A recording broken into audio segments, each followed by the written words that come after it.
படம் ரிலீஸ் ஆனதுக்கு அப்புறம் 9 மணிக்கு படம்னா 8 மணிக்கே ஒரு சில ரிவ்யூலாம் வரும். அதெல்லாம் நம்பாதீங்க. 9 மணிக்கு படம் ரிலீஸ் ஆனா 12:30 மணிக்கு தான் படம் எப்படி இருக்குன்னே தெரியும். அதுக்கு முன்னாடியே நிறைய விமர்சனங்கள் வரும். அதெல்லாம் நீங்க நம்பாதீங்க. நீங்க படம் பார்த்து முடிவு பண்ணுங்க. இல்ல உங்க நண்பர்கள் பார்த்திருப்பாங்க, அவங்க என்ன சொல்றாங்கன்னு கேட்டு படம் பார்க்கறதா இல்லையான்னு முடிவு பண்ணுங்க. சினிமாக்கு அது இன்னைக்கு ரொம்ப தேவை.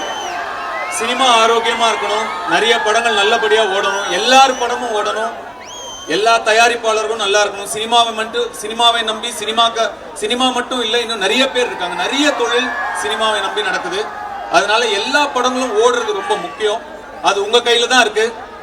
அதனால சரியான விமர்சனங்களை பார்த்து நீங்க முடிவு பண்ணுங்க படம் எப்படி இருக்குன்னு. அப்படிங்கிறது என்னுடைய ரெக்வஸ்ட். வட சென்னை வருது கண்ணா அடுத்த வருஷம்.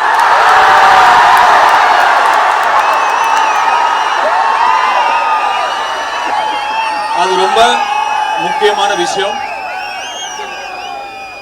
மீண்டும் உங்களை எல்லாரையும் 10 வருஷம் கழிச்சு சந்திச்சதுல எனக்கு ரொம்ப ரொம்ப ரொம்ப சந்தோஷம்.